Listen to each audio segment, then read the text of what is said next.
فرمایا وَمَن يَتَّقِ اللَّهَ يَجْعَل لَّهُ مَخْرَجًا وَيَرْزُقْهُ مِنْ حَيْثُ لَا يَحْتَسِبُ، اور اس کو وہاں سے رزق دے گا جہاں سے وہ سوچ بھی نہیں سکتا، اس کا خیال بھی نہیں جائے گا۔ ایک تو تھا نا ہمارا خیال ہمیں یہاں سے مل سکتا ہے، ہم اس انسان سے فائدہ اٹھا لیں، ہم اس کی خوشامد کر لیں اور اس سے فائدہ اٹھا لیں۔ ایک یہ ذہنیت ہوتی ہے، ایک یہ مینٹالٹی ہوتی ہے جو انسانوں پہ بھروسہ کرتی ہے، اور ایک یہ ہوتی ہے کہ بندوں سے کمپلیٹ ٹوٹل استغنا، اصل توحید، پورے کا پورا بھروسہ صرف اللہ پہ۔ وہاں پھر جب وَمَن يَتَوَکَّلْ عَلَى اللَّهِ، جو اس طرح کا توکل کرتا ہے فَهُوَ حَسْبُهُ، وہ اس کو کافی ہو جاتا ہے۔ ان اللہ بالغ امرہ، بے شک اللہ اپنے حکم کو، اپنے معاملے کو پہنچ کے رہے گا، اس کو اپنے فیصلے نافذ کرتے کچھ مشکل نہیں۔ قد جعل اللہ لکل شیء قدرا، اللہ نے ہر چیز کا ایک اندازہ مقرر کر رکھا ہے، ہر چیز کا ایک وقت، اس وقت تک صبر کرنے کی ضرورت ہوتی۔ ہم کیا چاہتے ہیں؟ ہم نے تقویٰ کر لیا، ہم نے توکل کر لیا، ہم نے کوشش کر لی، اب جلدی سے کام ہو جانا چاہیے جو ہم سوچ رہے ہیں، انتظار نہیں کرتے، صبر نہیں کرتے۔ اسی لیے آگے کیا فرمایا؟ وَلَا يُلَقَّاهَا إِلَّا الصَّابِرُونَ، اللہ کے وعدوں پہ یقین کر کے نیک عمل کرتے رہنے والے، اپنی رفتار میں کمی نہ آنے دینے والے، ساری مشکلات اور رکاوٹوں کے باوجود، ایسے لوگ وہی ہو سکتے ہیں جن کے اندر صبر ہو، اور صبر والے ہی پھر کامیاب ہوتے ہیں۔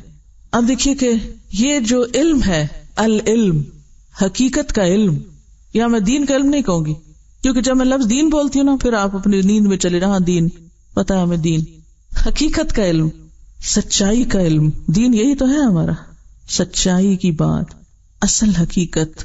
حقیقت کا علم کس کو ملتا ہے؟ اصل بات، اصل خزانہ، اصل دریافت، اصل سمجھ وہ کس کے حصے میں آتی ہے؟ من یرد اللہ بہ خیرا یفقہہ فی الدین۔ اصل سمجھ محض چیزوں کے رٹنے سے نہیں آتی، سمجھ کا جو راز ہے وہ اللہ کا خوف ہے، جو اللہ سے ڈرتا ہے۔ واتقوا اللہ ویعلمکم اللہ، اللہ اس کو سکھا دیتا ہے، تھوڑے علم میں بھی بہت برکت ڈال دیتا ہے اور انسان کو بہت آگے پہنچا دیتا ہے۔ پھر تو یہ جو علم حقیقت ہے یہ دنیا کی سب سے قیمتی چیز ہے، کہ کسی شخص کو ریالٹی کا پتہ چل جائے، سچائی کا پتہ چل جائے، اصل حقیقتوں کا پتہ چل جائے، کیونکہ انسان ہر وقت دھوکے میں ہے نا، آپ کسی چیز کو کسی طرح دیکھ رہے ہیں وہ ویسی ہے ہی نہیں، جس چیز پہ آپ بھروسہ کر رہے ہیں وہ تو آپ کو سخت نیچے گرانے والی ہے۔ لیکن جب آپ قدم رکھتے ہیں تو کہاں قدم رکھتے ہیں؟ آپ چل رہے ہیں رستے پر، کہاں قدم رکھتے ہیں؟ زمین پہ آپ کب قدم رکھتے ہیں جما کے؟ جب آپ کو پتا ہو یہ آپ کا بوجھ اٹھائے گی، تبھی آپ اس پہ بھروسہ کر کے قدم رکھتے ہیں نا۔ اور اگر آپ کو پتا ہو کہ یہ تو مجھے نیچے جا دھنسائے گی تو رکھیں گے وہاں پاؤں؟ کبھی نہیں رکھیں گے۔ تو یہ ہے ظاہری حقیقتوں کا علم، یعلمون ظاہرا من الحیات الدنیا وہم عن الآخرۃ ہم غافلون۔ اور کچھ لوگ آخرت کا علم رکھتے ہیں، یعنی چیزوں کو دنیا کے پس منظر میں نہیں دیکھتے، وہ آخرت کے پرسپیکٹو میں دیکھتے ہیں، وہاں اس چیز کا کیا فائدہ یا کیا نقصان ہے۔ وہ ایک بڑے سے بڑے فائدے کو قربان کر دیتے ہیں، کس لیے؟ یہ میری آخرت کے لیے نقصان دہ ہے، مجھے تو نہیں چاہیے یہ۔ اب دیکھنے والا کہتا ہے ہائے کتنا بے وقوف، اتنا بڑا فائدہ اس کو نقصان کر دیا۔ وہ کہتا ہے نہیں میں اس کو نہ لے کے فائدے میں ہوں۔ تو ایک کے پاس ظاہری علم ہے اور ایک کے پاس حقیقی علم۔ کس کے پاس ظاہری علم ہے؟ جو صرف ظاہری چکا چوند کو دیکھ کے کہہ رہا ہے یہ فائدہ، چلو بھاگو اس کے پیچھے، اور دوسرا کہتا ہے نہیں یہ حقیر فائدہ، یہ تھوڑا سا فائدہ، یہاں زیادہ بڑی انویسٹمنٹ ہے، یہ بڑا فائدہ ہے، وہ دوسری طرف چل پڑتا ہے، اور وہاں کوئی چکا چوند نہیں، کوئی ظاہری رونق نہیں، کوئی ورلڈلی گینز نہیں، کوئی مانیٹری گینز نہیں، کوئی فائدہ نہیں۔ انسان کہتا ہے یہ کتنا احمق ہے، اس کو کیا حاصل ہو رہا ہے، کیا مل رہا ہے، لیکن اس کی نظر میں اس کو بہت کچھ مل رہا ہوتا ہے۔ اور خاص طور پر جب دین کے لیے قربانی کرنے کا وقت آتا ہے نا، تو صرف وہی کر سکتے ہیں جن کے پاس حقیقت کا علم ہوتا ہے، کیونکہ ان کو پتا ہوتا ہے ان کے ذرے ذرے کا بھی ریوارڈ کتنا بڑا ہے اللہ کے پاس۔ اور جو صرف دنیا کے پیسوں میں تولتے ہیں ان چیزوں کو، وہ کبھی بھی اصل فائدہ نہیں اٹھا سکتے۔ بہرحال اب یہ ہے کہ حقیقت کا علم حاصل کرنے کے لیے ایک کوالٹی بے حد ضروری ہے، اور وہ ہے صبر، صبر اور ان لمیٹڈ صبر، کیونکہ اس کے لیے پھر کیا ہے، آپ کو بہت سے پریشرز لینے پڑیں گے، بہت سے دباؤ، بہت سی مخالفتیں، بہت سی چیزیں آپ کو اٹریکٹ کریں گی۔ اب مثال کے طور پر یہاں آپ بیٹھے ہیں مسکین بن کے پڑھنے، نہ دنیا کی رونق نہ کچھ، سفید کپڑے پہن کے اور ہر چیز سے منہ موڑ کے یہاں بیٹھے ہیں۔ کس چیز نے بٹھایا ہوا آپ کو؟ کیوں رکے میں یہاں؟ چھٹی کیوں نہیں کر جاتے؟ جائیے، جو سرٹیفکیٹ ملے گا اس پہ کوئی نوکری نہیں ملنے والی آپ کو، کوئی اس کی قدر نہیں، ان نمبروں نے آپ کو کہیں نہیں فائدہ دینا، پھر کیا وقت ضائع کیا آپ نے؟ اگر ایک ظاہری نگاہ سے دیکھا جائے، دنیا کی نگاہ سے دیکھا جائے، کیا پایا آپ نے ان 2 مہینوں میں؟ اتنا وقت لگا دیا، ظاہری نگاہوں سے تو کچھ بھی نہیں پایا. اگر آپ اس کو تولیں کہیں تو اس کا کوئی ایک من وزن نہیں نکلے گا. کتنا مال آپ کا لگ گیا، وقت لگ گیا، آپ کی راحت، آرام، سکون، کھانا پینا، گھر بار، رشتے دار، پتہ نہیں کتنی پریشر آئے آپ پر، کتنی چیزوں نے ہلانا چاہا آپ کو، لیکن آپ اگر جمے رہے تو کس کے ساتھ؟ صبر کے ساتھ.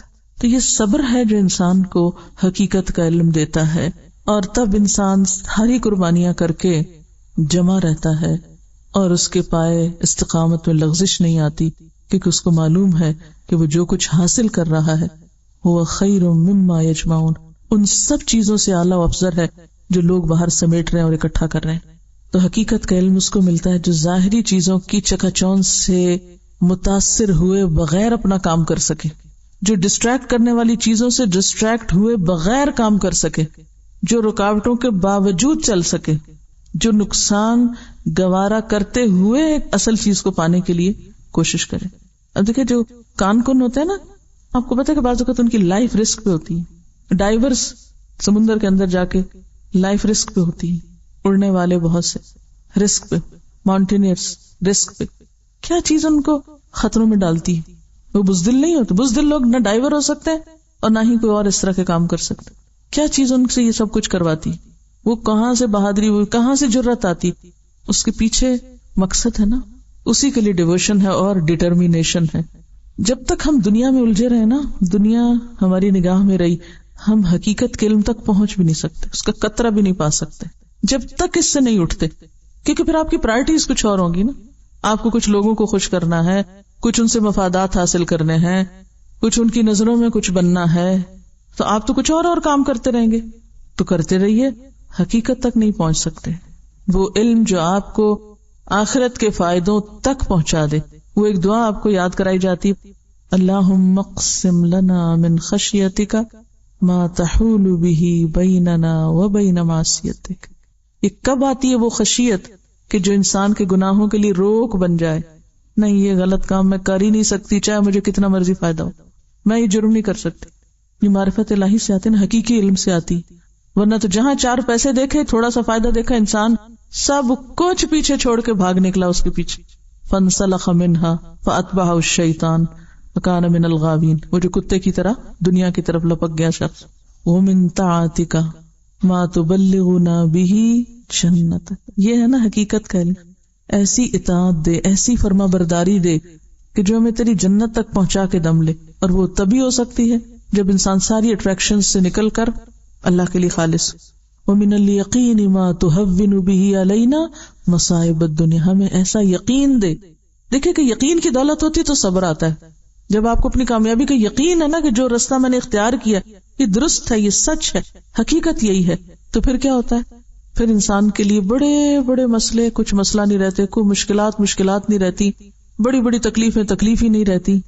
ومن الیقین ما تہون بہ علینا مصائب الدنیا اللہم متعنا باسماعنا. اللہ ہمیں ہمارے کانوں سے فائدہ پہنچا، یعنی ہمیں ایسا سننے والا بنا کہ کوئی صحیح بات سنے جو ہمارے دل پہ جائے اور ہمارا عمل بدلے. اللہم متعنا باسماعنا وابصارنا وقواتنا ما احییتنا. اور ہماری ساری قوتیں، جتنے بھی ہمارے پاس صلاحیتیں ہیں، انرجیز، جو بھی پوٹینشیل ہے ہمارے اندر، یا رب اس کو ہم اس طرح استعمال کریں کہ جس کے ذریعے ہمیں تیری رضا مل جائے. متعنا، ہمیں فائدہ دے، ہمیں متاع دے. کس کے ذریعے؟ ہماری ساری قوتوں کے ذریعے. ہم اپنی ساری قوتوں کے ذریعے صرف دنیا کی ظاہری فائدے حاصل کرنے میں آگے ہیں. وَجَعَلْهُ الْوَارِثَ مِنَّا. ایسے کام کر جائیں کہ صرف ابھی نہیں، بعد میں بھی صدقہ جاریہ بن جائیں یہ سارے کام. وَجَعَلْ ثَأْرَنَا عَلَى مَنْ ظَلَمَنَا. اور اس سے تو ہمارا بدلہ لے لے جس نے ہم پہ ظلم کیا. یعنی ہمیں تو ظالموں سے بدلہ لینے کا بھی وقت نہیں، کیونکہ ہم اس میں بھی الجھنا نہیں چاہتے. ہم یعنی اتنا فوکس رکھنا چاہتے ہیں اپنے آپ کو کہ ظالموں کا معاملہ بھی تجھ پہ ڈالتے ہیں. وَانصُرْنَا عَلَى مَنْ عَادَانَا. اور جو ہم سے عداوت رکھتا ہے اس کے مقابلے میں تو ہماری مدد فرما. وَلَا تَجْعَلْ مُصِيبَتَنَا فِي دِينِنَا. اور ہمارے دین میں مصیبت نہ ڈال. یعنی دین کا رستہ نہ ہم سے چھوٹے. وَلَا تَجْعَلِ الدُّنْيَا أَكْبَرَ هَمِّنَا، اور دنیا کو ہماری سب سے بڑی فکر کی چیز نہ بنا، کیونکہ یہ سب سے بڑی بلا ہے، مصیبت ہے جو انسان کو آخرت سے غافل کرتی ہے اور کم درجے کے کام کرنے پہ لے آتی ہے. وَلَا تَجْعَلِ الدُّنْيَا أَكْبَرَ هَمِّنَا وَلَا مَبْلَغَ عِلْمِنَا، اور نہ اسے ہمارا منتہا علم بنا، یعنی ہمارے علم کا سورس دنیا نہ ہو، کیونکہ حقیقت پر مبنی نہیں ہے وہ علم جس کے پیچھے اغراض صرف دنیا کا وقتی فائدہ ہے. وَلَا تُسَلِّطْ عَلَيْنَا مَن لَا يَرْحَمُنَا، اور ہم پر وہ شخص مسلط نہ کر جو ہم پہ رحم نہ کرے. تو بہرحال جب تک آپ وقتی کشش کی چیزوں سے دستبردار نہیں ہوتے، لکھ لیجئے یہ جملہ، جب تک وقتی کشش کیا ہوتی ہے؟ کبھی ایک چیز اپنی طرف کھینچتی، کبھی دوسری، کبھی تیسری، اور اس میں صرف مال و دولت نہیں، ہر طرح کی چیزیں ہیں. وقتی کشش کی چیزیں کیا کیا ہیں اس میں؟ اولاد، مال، دوست، اور ہر محبوب چیز، ہر وہ چیز جس سے ہمیں محبت ہے. ہم کام کرنے لگتے ہیں، وہ کیا کرتی؟ ہمیں اپنی طرف کھینچ لیتی. اچھا، اب ہمارا دل ہے اس میں، لہذا ہم بھی بغیر کسی تعامل کے کام چھوڑتے ہیں اور ڈوب پڑتے ہیں، ادھر پھسل جاتے ہیں، ادھر گر پڑتے ہیں. کیا ایسا ہی نہیں ہوتا؟ ہم جو بہت سے کام نہیں کر پاتے، کیوں نہیں کر پاتے؟ کبھی اس کی محبت پاؤں پکڑے ہوئے، کبھی اس کی محبت پاؤں پکڑے ہوئے، کبھی انسانوں کی محبت، کبھی دولت کی، کبھی کسی اور چیز کی. لہٰذا جو ہم زندگی میں منصوبے بناتے ہیں، ارادے کرتے ہیں، ان کو کبھی پورا نہیں کر سکتے، کیونکہ ایسے لوگ کر سکتے ہی نہیں. حقیقت کا علم پانے کے لیے، آخرت کمانے کے لیے، آخرت تک جانے کے لیے جب تک وقتی اور ظاہری کشش کی چیزوں سے اوپر نہیں اٹھیں گے، منزل نہیں پا سکیں گے. کیونکہ چھوٹی چھوٹی چیزیں ہم اپنی طرف ایسے کھینچ لیتی ہیں، ہاں اس میں بڑا فائدہ ہے، چلو یہ کام کر لیتے، اس سے یہ مل جائے گا، چلو ادھر چل پڑتے، اس سے یہ حاصل ہو جائے گا، ادھر چلتے ہیں. یعنی ہر تھوڑی دیر کے بعد اپنے جو موٹیوز ہیں یا اپنے جو ٹارگٹس ہیں یا جو اپنے مقاصد ہیں ان کو بھول جانا، اور کبھی ایک چیز پہ گر پڑنا اور کبھی دوسرے پہ گر پڑنا. دنیا کی رونقوں، دنیا کی مشکلات سے ڈسٹریکٹ ہونا انسان کو منزل سے دور کر دیتا ہے اور حقیقت سے بھی دور کر دیتا ہے. اب دیکھیے کہ دنیا کے اٹریکشن سے اوپر اٹھنا صبر کا مشکل ترین مرحلہ ہے، مشکل ترین صبر ہے.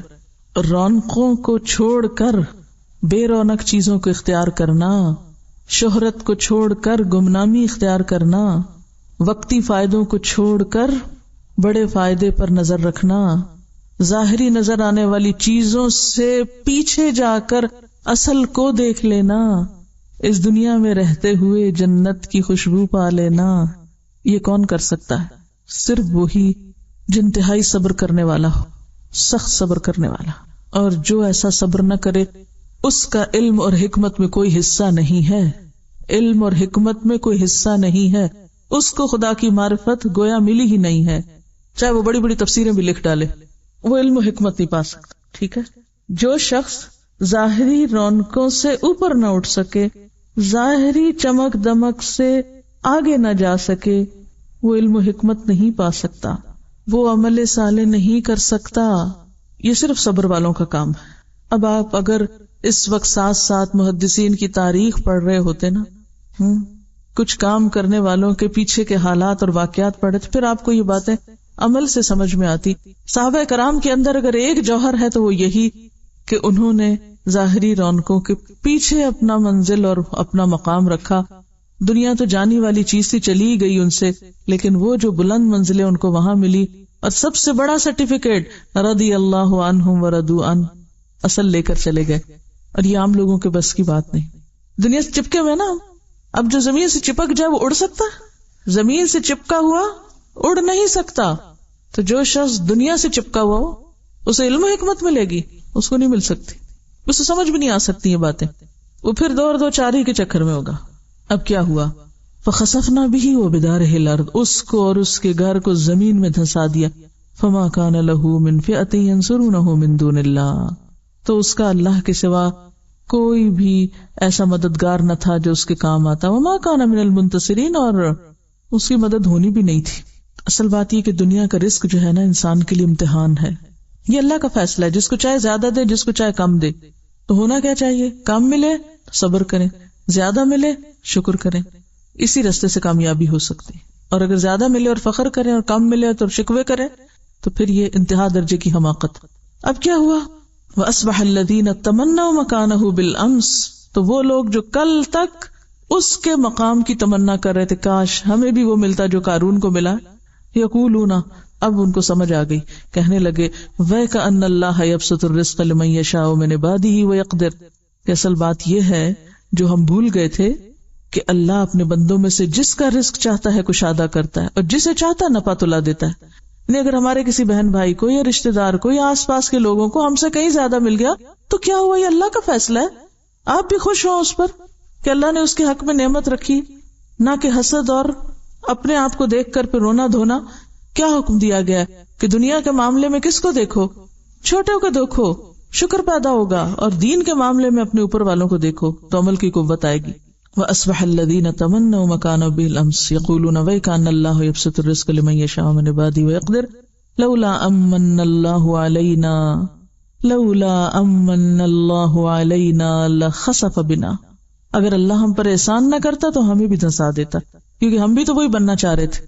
یہ تو اللہ کا احسان ہے کہ اس نے ہمیں بچا لیا. وَيْكَأَنَّهُ لَا يُفْلِحُ الْكَافِرُونَ، اب سمجھ آ گئی کہ افسوس ہمیں یاد نہ رہا کہ کافر فلاح نہیں پاتے. تِلْكَ الدَّارُ الْآخِرَةُ، یہ آخرت کا گھر، نَجْعَلُهَا لِلَّذِينَ، یہ تو ہم نے ان لوگوں کے لیے بنایا ہے، لَا يُرِيدُونَ عُلُوًّا فِي الْأَرْضِ، جو زمین میں بڑا نہیں بن کے رہنا چاہتے، جو زمین میں علو نہیں چاہتے. ہم میں سے ہر ایک اپنے آپ کو پرکھ کے دیکھے کہ ہم کیا چاہتے ہیں. کہیں ایسا تو نہیں کہ یہ جذبہ کہیں ہمارے اندر دور کنارے چھپا ہوا ہو جس کو ہم خود بھی ڈسکور نہ کر پائے ہوں، اور یہی خدا نہ خواستہ رکاوٹ نہ بن جائے آخرت کی کامیابی کے راستے میں. تلک الدار الآخرہ، یہ آخرت کا گھر، نجعلها للذین، ہم ان لوگوں کے لیے اس کو بناتے ہیں، لا یریدون علوا فی الارض ولا فسادا، جو دو باتوں سے پرہیز کرتے ہیں، ایک بڑا بننے کی خواہش نہیں ہوتی ان میں، اور دوسرا فساد نہیں کرتے. تو جنت کی آبادی یا جنت میں بسنے والے لوگوں کے اندر دو بنیادی کوالٹیز کا ہونا ضروری ہے، جن کے سینے ذاتی بڑائی کے احساس سے خالی ہوں کہ میں بڑی چیز ہوں. اس چیز کو اندر سے نکالنا پڑے گا، اور یہ صرف اس وقت ہوتی ہے جب ہم لوگوں کی خوبیوں پر نظر رکھیں. عموماً ہم لوگوں کی خامیوں پر نظر رکھتے ہیں اور انہیں حقیر کرتے رہتے، کنڈم کرتے رہتے، یہ بھی زیرو ہے، یہ بھی زیرو، یہ بھی زیرو، اس میں یہ خامی، اس میں یہ، اس میں یہ، اور ان سب کے مقابلے میں ہم میں یہ خوبی، اور اپنے گناہ بھول جاتے ہیں، اپنی غلطیاں فراموش کر دیتے ہیں. تو یہ جو الوف کی اندر چھپی ہوئی ہوس ہے، جب تک یہ نہ نکلے انسان سیدھا نہیں ہو سکتا، اور یہ نکلتی ہے صرف اللہ کی معرفت سے. اللہ کی پہچان آتی ہے تو انسان کو پتا چلتا ہے میں کتنے پانی میں ہوں، میری کیا حقیقت ہے، میں کیا چیز ہوں، میں کہاں سے بڑا آ گیا، مجھ میں کیا بڑائی آ گئی. اور دوسری چیز ولا فسادا، نہ فساد کرتے ہیں. اور یہ جو فساد ہے یہ بھی کس کے نتیجے میں آتا ہے؟ علو کی خواہش کے نتیجے میں آتا ہے. تکبر کی وجہ سے فساد ہوتا ہے، کیونکہ ایک شخص خود کو بڑا منوانا چاہتا ہے، بڑا بننا چاہتا ہے، اور جب تک آپ کے اندر بڑا بنتے رہنے کی خواہش ہے آپ بگاڑ ہی بگاڑ کرتے رہیں گے، چاہے وہ اصلاح کے نام پر ہو. آپ دیکھیے کہ ہمیں سے کوئی یہ نہیں کہتا میں چاند سے بڑا ہوں، کوئی کہتا ہے میں سورج سے بڑا ہوں، کوئی کہتا ہے میں پہاڑوں سے بڑا ہوں. تو بڑا بننے سے مراد کیا ہے پھر؟ ہاں، انسانوں پہ بڑا بننے کی خواہش کہ میں انسانوں کے مقابلے میں بڑا ہوں، میں اس کے مقابلے میں بڑا، میں اس کے مقابلے میں بڑا. تو انسان کی کمزوری کیا ہے؟ یہ انسان کے اندر یہ جو بڑا بننے کی وہ چھپی ہوئی چور سی چیز ہے اندر، وہ دراصل دوسرے انسانوں کے مقابلے پر ہوتی ہے. اسی کی وجہ سے پھر انسان دوسروں کے حق مارتا ہے، دوسروں سے زیادتی کرتا ہے، ان کی غیبت کرتا ہے، ان کے ساتھ غصہ کرتا ہے، ان سے شکوے شکایات کرتا ہے، ان کو برا بھلا کہتا ہے، ان پہ بڑبڑاتا ہے.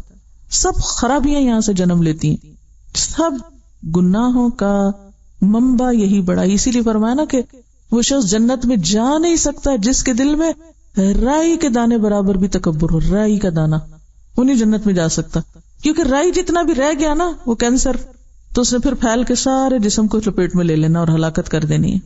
اینڈ ریزلٹ پھر وہی ہوگا، اتنا بھی چھٹ گیا باقی. تو جب تک پوری طرح ایلیمنیٹ نہیں ہوتا یہ جذبہ، اس وقت تک اصلاح نہیں ہو سکتی، نہ اپنی اور نہ دوسروں کی. وہ اصلاح کے نام پر بھی فساد کرتا رہے گا. اچھا، اس کا کیسے پتا چلتا ہے کہ ہمارے اندر بڑا بننے کی خواہش ہے کہ نہیں؟ تھوڑا سا سوچئے، جب کوئی آپ پہ تنقید کرتا ہے آپ کا کیا حال ہوتا ہے؟ اگر کوئی آپ کی بات کاٹ دے تو آپ کا کیا ریئیکشن ہوتا ہے؟ اگر کوئی آپ کو اہمیت نہ دے، بعض اوقات ایسا ہوتا ہے ہم دوسروں کی نگاہ میں اہمیت چاہتے ہیں، ہمیں مانا جائے. کسی نے نہیں مانا آپ کو تو کیا ری ایکشن ہوتا ہے؟ کہاں کھڑے ہوتے ہیں پھر آپ کا اخلاق کہاں ہوتا ہے؟ تو اس جذبے کا پتہ آپ سب کو لگانا یہ آپ کا ہوم ورک ہے. اور ہوم ورک سے مراد آج سے کل کے دن تک نہیں ہے، یہ آئندہ زندگی کا ہوم ورک ہے. یہ آپ کی اسائنمنٹ ہے فار ایور، مرتے دم تک، کہ آپ نے اپنے اندر کے چھپے ہوئے اس چور کا پتہ لگانا کہ یہ کہاں ہے. اور یہ پتہ کہاں چلے گا؟ جب آپ لوگوں کے بیچ میں ہوں گے، معاملہ کر رہے ہوں گے. جب آپ پہ تنقید ہوگی تو آپ کیا کر رہے ہیں، جب آپ کی مخالفت ہوگی تو آپ کیا کر رہے ہیں، جب آپ کو نظر انداز کیا جائے، نظر انداز، تو آپ کیا کریں گے، جب آپ کو پیچھے کر دیا جائے تو آپ کیا کریں گے، جب آپ کو اہمیت نہ دی جائے، جب آپ کو پوچھا نہ جائے تو پھر آپ کیا کریں گے. پھر پتہ چلے گا کہ اندر بڑا بننے کی خواہش ہے یا نہیں. کسی کی زبان یا قلم یا انداز یا رویہ یا روش، کسی بھی چیز سے جب احساس برتری کو ٹھیس پہنچے، تو پھر آپ سمجھ لیجئے کہ یہاں معاملہ کچھ گڑبڑ ہے. دیکھیے، جب تک بندوں سے بے نیاز نہیں ہوتے نا، ان کی محبتوں سے، ان کی نفرتوں سے، ان کی تعریفوں سے، ان کی تنقیدوں سے، ان کے شکریہ سے، ان کی جزا سے، ان کے بدلے سے، ان کی طرف سے ملنے والے فائدوں سے، جب تک بے نیاز نہیں ہوتے اور جب تک ایک اللہ کو نہیں پکڑتے ہر چیز میں، تو آپ اس مشکل سے نہیں نکل سکتے. کوئی کچھ کہہ دے تو انسان کو سوچنا چاہیے کہ پتہ نہیں میں تو اور بھی کتنا خراب ہوں، چلو شکر ہے اس نے اتنی بھی میری طرف توجہ دلائی، فوراً استغفار کرے. اچھا، عام طور پہ ہم کیا کرتے؟ فوراً جواز تلاش کرنے لگتے، فوراً جواب ڈھونڈنے لگتے، فوراً صفائی پیش کرنا شروع کر دیتے. بہت سے لوگوں کی اگر عام گفتگو کا جائزہ لیا جائے تو وہ صرف اپنے اعمال کی صفائی پیش کر رہے ہوتے ہیں، صرف عذر کر رہے ہوتے ہیں، صرف وجوہات بتا رہے ہوتے ہیں، یہ میں نے اس لیے نہیں کیا، یہ میں نے اس لیے نہیں کیا، یہ میرا یہ مقصد نہیں تھا، یہ میرا وہ وجہ نہیں تھی. یہ کیا چیز ہے؟ یہ کس قسم کی گفتگو ہے؟ کوئی چور ہے نا پیچھے جو آپ اپنی صفائی اور اپنی بڑائی بیان کیے چلے جا رہے ہیں. کوئی خاموش ہو جائے. اگر آپ سچے ہیں اللہ آپ کو سچا کر دے گا. آپ کو وہ واقعہ یاد ہوگا کہ غزوہ خیبر کے موقع پر جب آپ صلی اللہ علیہ وسلم نے غنائم تقسیم کیے تو ایک صحابی موجود نہیں تھے. آپ نے ان کا حصہ رکھ دیا. جب وہ آئے تو آپ نے ان کا حصہ ان کو دیا. رو پڑے، کہنے لگے اللہ کے رسول صلی اللہ علیہ وسلم، میں اس لیے تو یہاں نہیں آیا تھا، میں یہ لینے تو نہیں آیا تھا، میں اللہ کی راہ میں جہاد کرنے آیا ہوں، میں اس چیز کے لیے نہیں آیا تھا، میں تو شہادت کے لیے آیا تھا. گلے کی طرف اشارہ کیا، میں شہادت کے لیے آیا تھا. آپ نے فرمایا اگر تم اپنی بات میں سچے ہو تو اللہ تمہاری بات سچی کر دے گا. جو تم چاہتے ہو اللہ وہی تم کو دے گا، کیونکہ اللہ تو بندوں سے نیت کے ساتھ معاملہ کرتا ہے نا. جس نیت کے ساتھ تم آئے ہو وہ تمہاری نیت پوری کر دے گا. اور واقعی ایسا ہوا. اگلے سال وہ غزوے میں شریک ہوا اور اس کے گلے میں تیر لگا. جہاں اشارہ کیا تھا اس نے کہ یا رسول اللہ میں مال کے لیے نہیں آیا تھا، میں تو اپنی جان دینے آیا تھا اللہ کے راستے میں، مجھے تو اپنا رب چاہیے تھا، مجھے یہ چیزیں نہیں چاہیے تھی. تو آپ صلی اللہ علیہ وسلم کو جو خبر ہوئی تو آپ نے فرمایا اللہ نے اس کی بات سچی کر دی کیونکہ وہ سچا تھا. قرآن میں گواہی آتی رجال صدقوا ما عہد اللہ علیہ. اللہ گواہی دیتا ہے ایسے لوگوں کی، رجال صدقوا ما عہد اللہ علیہ. اللہ سے جو وعدے انہوں نے کیے تو سچے کر دکھائے، ان کی نیتیں سچی تھیں. اللہ نے ان کو وہی دیا. جو جس چیز کو چاہتا ہے نا اللہ اس کو وہی دے دیتا ہے. جو بندوں کی توجہ چاہتا ہے، جو بندوں سے تعریف چاہتا ہے، جو بندوں سے صلہ اور بدلہ چاہتا ہے، جو بندوں سے جزا چاہتا ہے، اللہ اس کو اتنی وہی دے دیتا ہے. یہ حقیر چاہیے لے جاؤ اور راضی رہو اسی پر، اور وہ بڑا نہیں ہے تمہارے لیے، اس سے آگے نہیں ہے. تو ہم سب کو سب سے پہلے تو اپنے ساتھ سچا ہونے کی ضرورت ہے، اپنے آپ کو خود دیکھنے کی ضرورت ہے، پھر اللہ کے ساتھ سچا ہونے کی ضرورت ہے. یاد رکھیے جب اللہ کے ساتھ سچا ہونے کی بات ہوگی اللہ ضرور امتحان میں ڈالے گا، ضرور ڈالے گا. یہ ہو نہیں سکتا کہ کوئی امتحان میں ڈالے بغیر اس کی سچائی باہر آئے، کیونکہ کھرا کھوٹا کیسے پگھلتا ہے، کیسے نکلتا ہے، کھرا کھوٹا کیسے سامنے آتا ہے، کیسے الگ ہوتا ہے. بھٹی پہ تپایا جائے تو پھر پتہ چلتا ہے نا کون کھرا اور کون کھوٹا ہے. آزمائش کے بغیر تو کسی کا بھی درجہ اوپر نہیں ہوتا. تو ایک شخص جو اللہ کی خاطر نکلا ہو، اللہ کے دین سیکھنے کے لیے، اللہ کا دین سکھانے کے لیے، اس سے کوئی فرق نہیں پڑتا کہ کوئی اس کی تعریف کر رہا ہے، کوئی اس پہ تنقید کر رہا ہے، کوئی اسے شکریہ ادا کر رہا ہے یا نہیں، کوئی اس کو عزت دے رہا ہے یا نہیں، اس کو کچھ مل رہا ہے یا نہیں، کوئی فرق نہیں پڑتا. میں اس لیے تو نہیں آیا. جب اس کو کوئی سیٹ بیک ہوتا ہے، کوئی نقصان ہوتا ہے، کوئی اس کی ایکسپیکٹیشن ٹوٹتی ہے تو فوراً کیا کہتا ہے، میں اس لیے تو نہیں آیا تھا، میں اس لیے تو نہیں نکلا، میں اس لیے تو نہیں چلا، میں اس حقیر دنیا کے لیے تو نہیں آیا، مجھے کچھ اور چاہیے. وہ تو پھر دنیا کی طرف سے ملنے والے فائدوں پر بھی آنسو بہاتا ہے کہ یہ کیا ہوا، یا رب اس لیے تھوڑی کیا تھا، مجھے تو چاہیے تھا. اور میں تیرے سے کم کسی چیز پر راضی نہیں ہوں کہ تو مجھے نہ ملے اور یہ دنیا کی ٹھیکریاں مل جائے مجھے. تیرے سوا چھوٹی چیزوں میں میں راضی نہیں ہوں. تو جب تک اس سے اوپر نہیں اٹھیں گے، لا یریدون علوا فی الارض ولا فسادا، اس وقت تک وہ حاصل نہیں ہو سکتی جس کا وعدہ ہے. اور اللہ کتنا قدردان ہے، من جاء بالحسنہ، جو ایک نیکی لایا، فلہ خیر منہا، اللہ اس سے بہتر اس کو بدلہ دے گا. ومن جاء بالسیئہ، اور جو برائی لایا، جس نے برائی کی، فلا یجزی الذین عملوا السیئات الا ما كانوا یعملون، تو وہ نہ بدلہ دیے جائیں گے ان برائیوں کو جو انہوں نے کیے مگر وہی جو وہ عمل کرتے رہے. آخرت کا گھر ان لوگوں کے لیے ہے جو زمین پر اپنی بڑائی نہیں چاہتے اور فساد نہیں کرتے. تو اپنی بڑائی کے بارے میں یا تکبر کے بارے میں چند ایک احادیث یاد دہانی کے لیے رسول اللہ صلی اللہ علیہ وسلم نے فرمایا، کیا میں تم کو اہل جنت کے بارے میں بتا دوں کہ جنت والے کون ہیں؟ یاد رکھو، ہر وہ ضعیف اور کمزور شخص جس کو لوگ حقیر اور ضعیف سمجھیں. جنت کے بادشاہ کون؟ اہل جنت کون؟ جسے لوگ کمزور اور ضعیف سمجھے، ناکارہ سمجھے. اگر وہ اللہ کی قسم کھا لے، اللہ اس کی قسم کو سچا کر دے، یعنی دنیا میں وہ بہت امپریسو نہیں ہے لیکن اللہ کے بڑے پیارے ہیں. یہاں اسے مراد وہ ضعیف نہیں جو نکمے ہیں، یا وہ لوگ جو بظاہر دنیاوی سٹیٹس نہیں رکھتے مگر ویسے اپنے ایمان تقوی میں آگے ہیں. اور کہا میں تم کو ان لوگوں کے بارے میں بتا دوں جو دوزخ والے ہیں، ہر وہ شخص جو جھوٹی اور لغو بات پر سخت جھگڑا کرے، یعنی بے بنیاد باتوں پر جھگڑا چھیڑے، درست مزاج، مال جمع کرنے والا اور متکبر ہو. رسول اللہ صلی اللہ علیہ وسلم نے فرمایا، جس شخص کے دل میں رائی کے برابر بھی تکبر ہوگا وہ جنت میں نہ جائے گا. ایک شخص نے عرض کیا، ہر کوئی اس بات کو پسند کرتا ہے کہ اس کا لباس اچھا ہو، اس کا جوتا اچھا ہو. آپ نے فرمایا، اللہ تعالیٰ جمیل ہے اور جمال پسند کرتا ہے. تکبر کہتے ہیں بطر الحق و غمط الناس، حق کا انکار اور لوگوں کو حقیر سمجھنا. تو یاد رکھیے، لوگوں میں سارے لوگ آتے ہیں، چاہے مسلم ہو یا نان مسلم ہو یا کوئی بھی. ہمیں اگر اپنے مسلمان ہونے پہ فخر ہے تو دوسروں تک اگر ہم نے پیغام ابھی تک نہیں پہنچایا اور وہ اسلام سے لابلد ہیں تو ان کو حقیر سمجھنے کا آپ کو حق کس نے دیا ہے؟ آپ کو کیا خبر کہ ان کی لا علمی اور ان کے حالات کی وجہ سے اللہ تعالیٰ ان کو تو چھوڑ دے اور پکڑ لے آپ جیسے فخر کرنے والوں کو جو صرف دین کو اپنی ہی جائیداد بنا کے بیٹھ گئے اور اپنا ہی ورثہ سمجھ لیا. حالانکہ یہ دین تو کس کے لیے تھا؟ پوری دنیا کے لیے تھا، سارے انسانوں کے لیے تھا. قصور بھی ہمارا کہ پہنچایا نہیں. پھر جو خود کے پاس ہے اس پہ فخر اور دوسروں کے پاس نہیں تو ان کو حقیر سمجھا جا رہا ہے. کوئی حق نہیں ہمیں کسی کو حقیر سمجھنے کا اور کوئی حق نہیں ہمیں فخر کرنے کا. اللہ ہی بہتر جانتا ہے کہ کون کہاں ہے.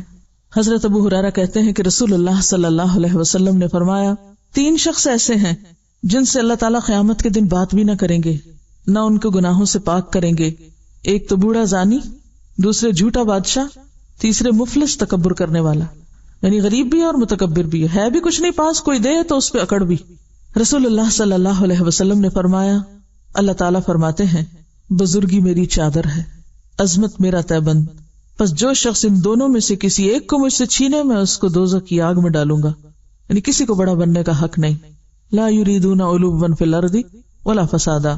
رسول اللہ صلی اللہ علیہ وسلم نے فرمایا، ایک شخص ہے جو ہمیشہ اپنے آپ کو بزرگ و برتر سمجھتا ہے. سنیے اس بات کو غور سے. ایک شخص ہے جو ہمیشہ اپنے آپ کو بڑی چیز سمجھتا ہے کہ میں بڑا ہوں، میں ان سب سے بڑا اچھا ہوں، اور لوگوں سے دور رہتا ہے، الگ تھلگ اپنی الگ دنیا بنائی ہوئی ہے. یعنی گھل مل کے نہیں رہتا. کیوں نہیں گھل مل کے رہتا؟ اس کو ہر ایک میں کوئی نہ کوئی نقص نظر آتا ہے، یہ ایسا خراب، یہ ویسا خراب، یہ ویسا خراب. تبھی تو نہ وہ کسی سے محبت کر سکتا، نہ لوگ اس سے محبت کرتے ہیں. جو محبت دینا نہیں جانتا وہ لینے کے بھی قابل نہیں ہوتا. یہاں تک کہ اس کا نام متکبروں اور سرکشوں میں لکھ دیا جاتا ہے. یعنی ایسا شخص اللہ کو پسند نہیں. پھر جو مصیبت دنیا اور آخرت میں سرکشوں پہ پڑتی ہے وہی اس کو پہنچتی ہے، اس کا بھی پر انجام انہی کے ساتھ ہوتا ہے. کبھی اپنے آپ کو دوسروں سے بہتر نہ سمجھے. کہیں کمپیریزن ہونے لگے اندر نفس میں، فوراً سوچے پتہ نہیں اس کے اندر کون سی خوبی ہے جو ظاہر نہیں مجھ پہ، کیونکہ میں تو جاہل ہوں نا. پتہ نہیں اس کے اندر کون سی ایسی بھلائی ہوگی، پتہ نہیں اس کی نیت کتنی خالص ہوگی، پتہ نہیں اس کے اندر کون سی اچھائی ہوگی. کل قیامت کے دن جن کو آج ہم حقیر سمجھے بیٹھے ہیں وہ اگر وہ اونچے چلے گئے اور ہم نیچے کہیں بیٹھے ہوئے تو کیا ہوگا؟ کیونکہ ساری خرابیاں، جتنی اخلاقی خرابیاں، سب شروع یہیں سے ہوتی ہیں، اپنے آپ کو اچھا سمجھنے سے. سب کی ابتدا یہیں سے ہوتی ہے. تو جہاں سمجھے، جہاں یہ نفس میں یہ فتنہ اٹھنے لگے میں بہتر ہوں، اور جس کے ساتھ خود کو کمپیئر کر رہے ہیں، فوراً سوچیں پتہ نہیں اس کے اندر کیا خوبی اور بھلائی ہوگی جو میرے اندر نہیں. میں اپنی صرف کسی ایک بات کی وجہ سے اپنے آپ کو اچھا سمجھ رہی ہوں، کیا معلوم کسی اور کے اندر کیا کیا اچھائیاں چھپی ہوئی ہیں. کیونکہ اللہ کے بہت سے بندے ایسے ہیں جو اپنی نیکی ظاہر بھی نہیں کرنا چاہتے اور آپ کو پتہ ہی نہیں، اور آپ ان کے بارے میں معلوم نہیں کیا سے کیا گمان کیے بیٹھے. رسول اللہ صلی اللہ علیہ وسلم نے فرمایا بدترین بندہ وہ ہے، بدترین جس نے اپنے آپ کو دوسروں سے بہتر جانا، جس نے اپنے آپ کو دوسروں سے بہتر جانا اور تکبر کیا اور اللہ بزرگ و برتر کو بھول گیا. بدترین ہے وہ بندہ جس نے لوگوں پہ جبر اور قہر کیا اور خداوند قہار و جبار کو بھول گیا. بدترین ہے وہ بندہ جو دین کے کاموں کو بھول گیا اور دنیا کے کاموں میں محو ہو گیا اور قبروں اور جسم کی بوسیدگی کے خیال کو فراموش کر دیا، مرنے کو بھول گیا، وہ اتنا دنیا میں منغمک ہوا. بدترین ہے وہ بندہ جس نے فساد ڈالا، حد سے تجاوز کر گیا اور اپنی ابتدا اور انتہا کو بھول گیا. ابتدا بھی انسان اگر اپنی یاد رکھے تو کبھی تکبر نہ آئے. جب وہ خون کا لوتھڑا تھا، جب اس کی کوئی شکل نہ تھی، وہ مزغہ تھا، وہ علقہ تھا. حضرت ابو ہریرہ کہتے ہیں کہ رسول اللہ صلی اللہ علیہ وسلم نے فرمایا 3 چیزیں نجات دینے والی ہیں، انسان کو بچانے والی ہیں، سیو کرنے والی، اور 3 ہلاک کرنے والی. نجات دینے والی چیزیں، نمبر 1 ظاہر و باطن میں اللہ سے ڈرنا، نمبر 2 خوشی اور ناخوشی دونوں حالتوں میں حق بات کہنا، انصاف کی بات کرنا، یعنی کسی کے بارے میں آپ خوش ہیں کہ اس نے آپ کو کوئی فائدہ پہنچایا ہوا ہے یا کسی سے ناراض ہیں، بات انصاف ہی کی ہو. نمبر 3 دولت مندی اور فقیری دونوں حالتوں میں اعتدال اختیار کرنا، زیادہ ہے تب بھی، تھوڑا ہے تب بھی اعتدال سے زندگی بسر کرنا. یہ نہیں کہ جب زیادہ ہو تو انسان پھولنے لگ جائے، اترانے لگ جائے اور یہ سمجھے یہ سب میرے زور بازو اور میرے علم کا نتیجہ، اور جب کچھ نہ رہے تو مایوس ہو جائے. دیکھیے مایوس کیوں ہوتا ہے انسان؟ مایوس صرف وہ شخص ہوتا ہے جو اپنی کامیابیوں کو اپنی قوت اور اپنے علم اور اپنی صلاحیت کا نتیجہ سمجھتا ہے. تو جب تک تو زور ہوتا ہے نا تو وہ سمجھتا ہے میں بڑی چیز ہوں. جب زور ختم ہو جاتا ہے اب وہ بے بس ہوتا ہے اور اسے پتہ چل جاتا ہے اب میں کچھ نہیں کر سکتا، پھر وہ انتہائی مایوس ہو جاتا ہے. ایک انتہا پہ تکبر ہے اور دوسرے انتہا پہ مایوسی ہے. جو معتدل انسان ہوتا ہے نہ وہ پھولتا اور اتراتا ہے، نہ وہ خوشی میں آپے سے باہر ہوتا ہے اور نہ وہ غم میں آپے سے باہر ہوتا ہے. وہ مایوس بھی نہیں ہوتا، وہ آخری درجے تک اللہ کی رحمت سے امید رکھتا ہے کہ میرا رب مجھے تنہا نہیں کرے گا، میرا رب مجھے رسوا نہیں کرے گا، میرا رب میرے ساتھ ہے. کلا ان معی ربی سیہدینی، میرا رب میرے ساتھ ہے، مجھے راہ دکھا دے گا. تو نیکیوں پہ پھولنا اور جب نیکی کی توفیق نہ مایوس ہو کے بیٹھ جائے، نہیں، دونوں انتہائی رویے ہیں جو نقصان دہ ہیں. جو شخص ہمیشہ واقعی سچے دل سے ہی سمجھتا نا میرے پاس جو کچھ بھی ہے یہ میرے رب کا دیا ہوا، میرا نہیں ہے، تو جب وہ چیز نہیں بھی رہتی نا پھر بھی وہ کہتا ہے اللہ تیرا شکر، تو نے دیا، جیسے ایوب علیہ السلام، تو نے دیا تیرا شکر، تو نے لیا تیرا شکر.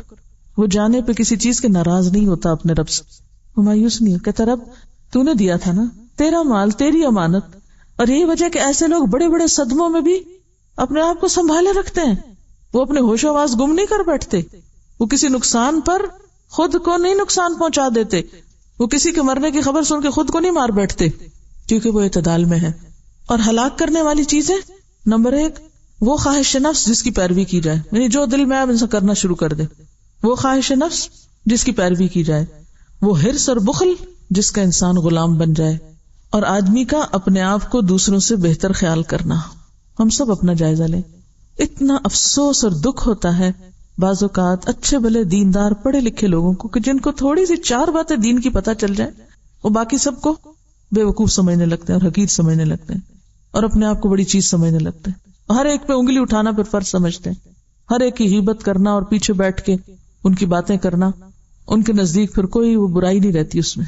تو یہ جو فتنہ ہے نا خود کو بڑا سمجھنے کا، رائی کے دانے برابر بھی رہ گیا نا اندر تو جنت میں جانے کے قابل نہیں ہے انسان، کیونکہ سارے فساد اور بگاڑ یہاں سے شروع ہوتے ہیں. اور جنت تو پرامن بستی ہے، تو بگاڑ کرنے والے لوگ اگر وہاں پہنچ گئے تو وہ جنت کا مزہ بھی حرام کر دیں گے سب پر، وہ وہاں بھی فساد شروع کر دیں گے، وہاں بھی لڑائی جھگڑے اور ادھر کی بات ادھر لگا ادھر کی ادھر لگا، کیونکہ وہ صرف اپنے سوا کسی اور کا حق نہیں سمجھتے نا کسی چیز پر. اور اس پر ابھی آپ کو بہت محنت کرنی پڑے گی، صرف ایک لیکچر سے ٹھیک نہیں ہوگا معاملہ، ساری زندگی آپ کو اس پر کام کرنا ہے. اور پتہ کہاں سے چلتا ہے کہ جب کوئی آپ کی غلطی بتائے، جب کوئی آپ پہ تنقید کرے، جب کوئی آپ کو روکے کسی چیز سے، تو پھر آپ کا حال کیا ہوتا ہے؟ وآخر دعوانا ان الحمد للہ رب العالمین۔